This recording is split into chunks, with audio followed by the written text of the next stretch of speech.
Hello everyone. तो आज का हमारा लेसन प्लान का टॉपिक है हिंदी व्याकरण से संबंधित समास।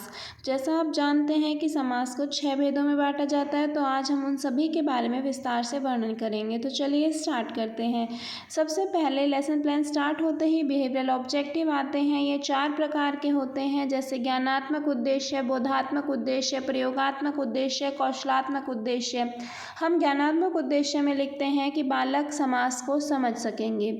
सेकंड में हम लिखते हैं समास को प्रत्यास्मरण कर सकेंगे, यानी समास को याद कर सकेंगे। थर्ड होता है प्रयोगात्मक उद्देश्य, यानी समास के भेदों का वर्गीकरण कर सकेंगे। और फोर्थ होता है कौशलात्मक उद्देश्य, यानी कर्मधारय समास, बहुब्रीहि समास, द्विगु समास, इन सभी के बीच में वो अंतर कर सकेंगे। सेकेंड पॉइंट होता है हमारा टीचिंग एड, यानी शिक्षण सामग्री। ये 2 प्रकार की होती है, सामान्य सहायक सामग्री और विशिष्ट सहायक सामग्री। सामान्य सहायक सामग्री में हम चौक, डस्टर, श्यामपट्ट आदि लिखते हैं। विशिष्ट सहायक सामग्री में हम समास के भेदों को दर्शाता हुआ एक चार्ट लेंगे। थर्ड पॉइंट होता है हमारा प्रीवियस नॉलेज टेस्टिंग, यानी हम पुराने ज्ञान को नए ज्ञान से जोड़ते हैं। यहाँ शिक्षक कुछ प्रश्न पूछता है, छात्र उसके उत्तर देते हैं। फोर्थ पॉइंट होता है हमारा अनाउंसमेंट ऑफ द टॉपिक, यानी विषय की घोषणा। छात्रों, आज हम समास के विषय में अध्ययन करेंगे। इसके बाद जैसा कि आप देख सकते हैं हमारा 5th पॉइंट प्रेजेंटेशन शुरू होता है। इसमें 5 कॉलम्स होते हैं।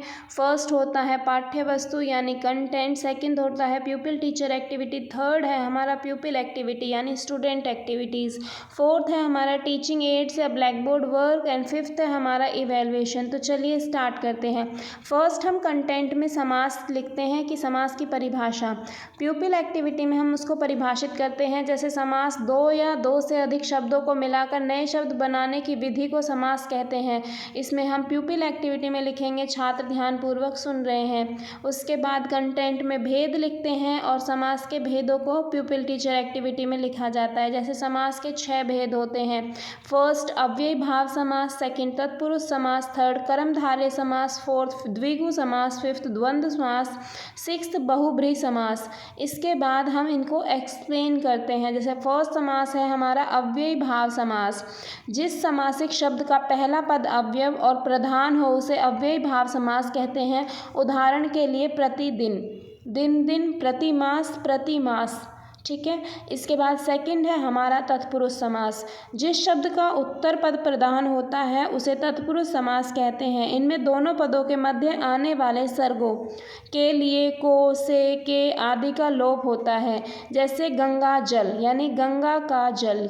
इसके बाद है हमारा प्यूपिल एक्टिविटी। यहाँ पे हम छात्र ध्यानपूर्वक सुन रहे हैं, छात्र ध्यानपूर्वक लिख रहे हैं, इन शब्दों का प्रयोग करेंगे।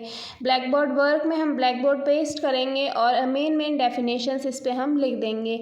इवेल्युएशन में कोई भी एक प्रश्न पूछेंगे और उसका उत्तर हम प्यूपिल एक्टिविटी में लिखेंगे। इसके बाद है हमारा थर्ड कर्मधारय समास। जिस शब्द का उत्तर पद प्रधान हो और दोनों पदों में विशेषण विशेष्य का संबंध हो कर्मधारय समास कहते हैं।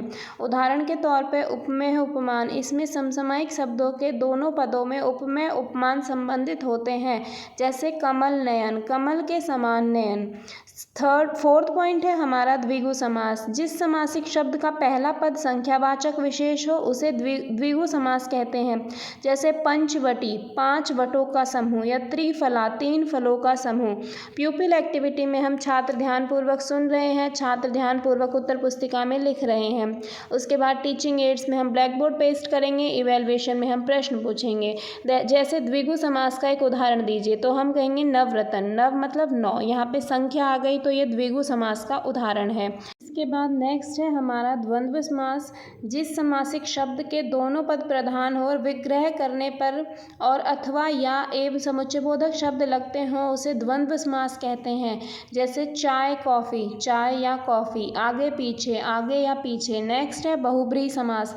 जिस समासिक शब्द के दोनों पद अप्रधान हो और जिस शब्दार्थ के अलावा सांकेतिक अर्थ भी प्रधान हो उसे बहुब्रीहि समास कहते हैं।